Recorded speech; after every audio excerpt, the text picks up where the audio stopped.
Hey guys, we are here to continue talking about how reading is thinking today with some more sticky note codes. So, what you need to grab is your reading journal. If you have sticky notes, grab those and grab something to write with. I taught you about 3 sticky note codes yesterday. Pause this video right here and see if you can remember what those 3 were. I will let you know that one was making predictions, guessing what's going to happen next. One was an exclamation point when you find something that's important, and another was drawing a star when you learn something new. So I hope that you got to do all of those things with the book that you read yesterday. Today you're going to learn about 3 more sticky note codes, and we're going to continue on reading our book, A Train to Somewhere, to learn those. Go ahead and turn back to your sticky note codes page in your journal that you created yesterday. So yesterday we drew 3 sticky note codes: prediction, this is important, and learn something new.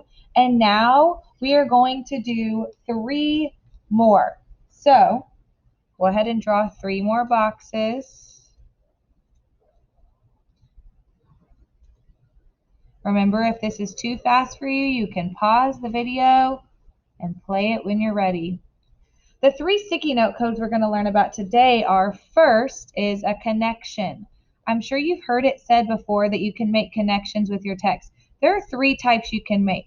One is text to text, one is text to self, and one is text to world. When you think of something in a book that you're reading that reminds you of another book, that's text to text.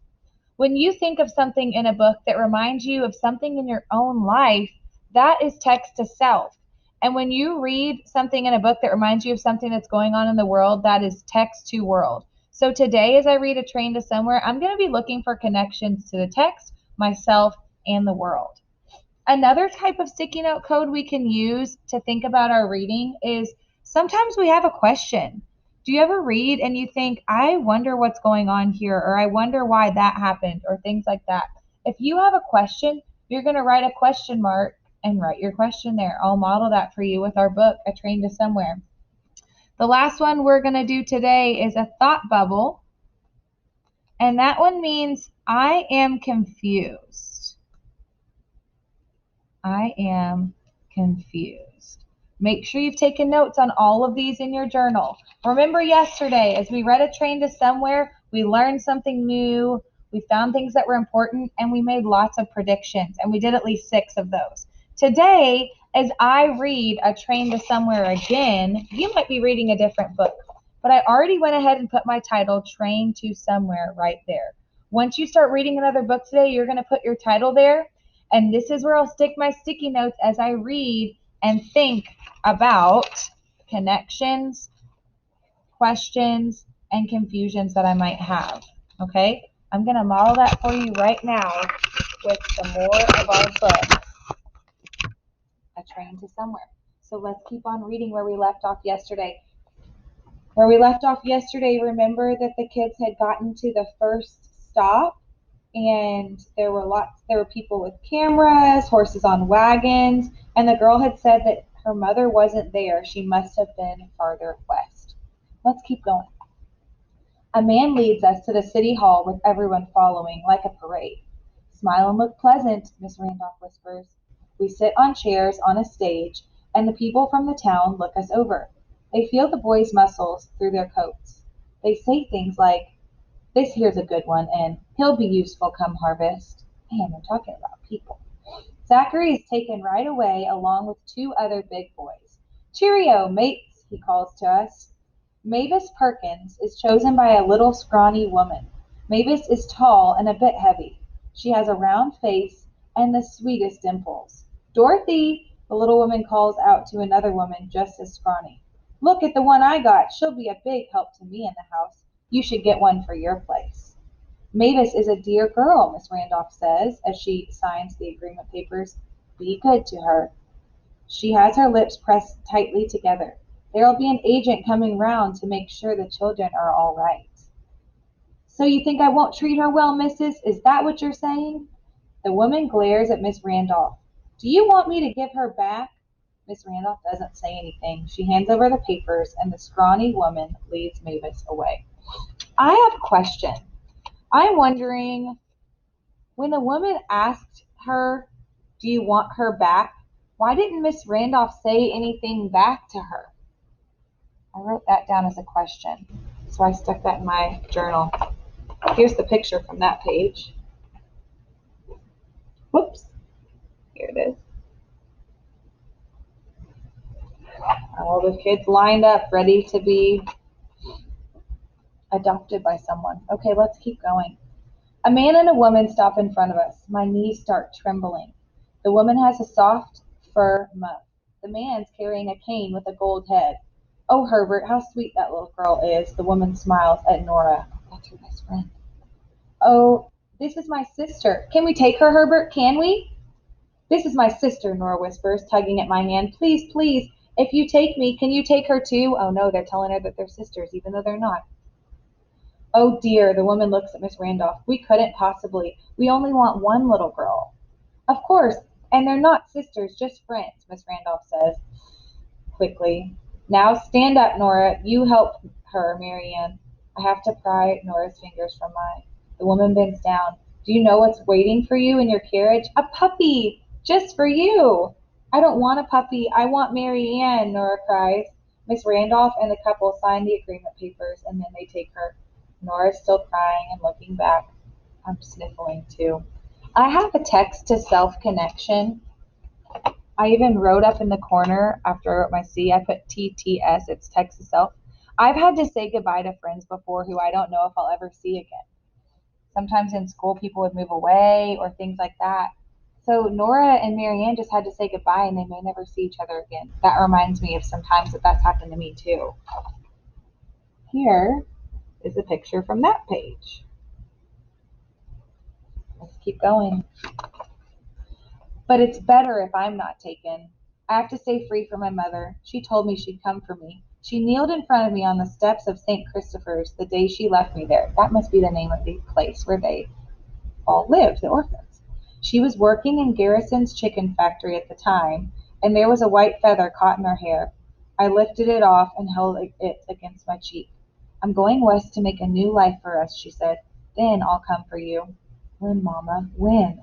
The feather stuck against the tears that ran down my face. Before Christmas, she said. I've waited through so many Christmases, but now I'm going west too. I have a question. She says she's waited through so many Christmases because Mom said before Christmas, and I guess that didn't happen. I'm wondering how many years ago did Marianne's mom promise to find her before Christmas? Was it 1 year, 2 years, 3 years, maybe even more than that? That's something I'm wondering. There's the picture. There's her and her mom. Who knows how long ago? That's what I'm wondering. Let's keep going. 9 of us are left to get back on the train. Miss Randolph says we're to keep our good clothes. We're to keep on our good clothes. We'll be getting off again soon. At Kilburn, we are walked to a hardware store to stand in line. I expect they took all the biggest boys in Porterville, one man says, but still. Eddie Hartz, who is only 7, is taken. There's a boy who can stand on his hands and pretend to pull buttons out of people's ears. He makes the crowd laugh, and he gets taken too. As soon as the train has loaded on wood and fresh water, the rest of us get back aboard. Miss Randolph wipes her eyes. Anything's better than being on the streets of New York, she says. A lot of you will do fine. We weren't on the streets, Susan Ayres says. Susan's only 5, same as Nora, but she's sassy and not sweet. She was at St. Christopher's too. We couldn't keep all of you forever, Miss Randolph blows her nose on her white handkerchief. We have to make room. There are other orphans in need. Susan makes a face. I'm wondering how many years these orphans had lived at St. Christopher. Because she says, can't stay here forever, have to make room for others. I wonder how long they were actually there. That's a question I'm having. Here's the next picture. There's a little boy standing on his head. The next station is Glover. The crowd is smaller. My mother isn't here either. Where is she? She must know I might be on this train. The story was in all the newspapers, Miss Randolph said. Orphans from St. Christopher's among those riding the rails. Children in need of homes. The paper listed every stop. I was sure my mother would be at one of them. Wait, Mama, wait, I'm coming. Night after night at St. Christopher's, I'd send my thoughts to her across the darkness and the distance. You don't even have to come get me, Mama. I'm coming to you. But where is she? I have a question. Where is Marianne's mother? Is she even alive? Is she even at one of those stops still? Where is she? I hope you find out the answer to that question. There's two pictures on this one. All right, one more page that we'll read today, and you'll have to wait and find the ending out tomorrow. Okay. At Glover, they line us up along the railway track. Susan's pouting and whining. She says her new boots hurt her feet. There's a nice-looking man and woman at the front of the crowd. Susan stops pouting. She smiles and holds up her arms. Mama, Papa, she begs. The woman clutches at her heart. James, she's calling out to us. The man scoops Susan into his arms. We'll take her, he says. Can I have a puppy? Susan asks. The man smiles. I'll just bet you can, honey. A boy who has his eyeglasses tied on with a string is taken too, and two other boys. There's not much left to pick from, a woman says in a bad-tempered way. Next time we'll have to ride in as far as Porterville. I have a terrible hurt inside of me. My mother didn't want me. It looks like nobody wants me. It's not that I'm hoping to be placed, because my mother could be at the very next stop. But what if she isn't? Boom! Cliffhanger. I'm not going to tell you what happens. You're going to have to come back and watch tomorrow's video to find out if she finds her mother. But to finish up, I had a text-to-text connection. I read a book called Home of the Brave, and in Home of the Brave, the main character is looking for his mom throughout the whole story, and that reminds me a lot of the main character in this story, Marianne, who's looking for her mom. Just like yesterday, I put my 6 sticky notes in my journal. I had questions and connections. I didn't have any confusions in what I was reading today, and that's okay. Sometimes you will be confused and sometimes you won't. So today in your journal, you're going to go off and read. After you're done reading, as you're reading actually, you're going to make sticky notes that go along with the 3 that we learned about today.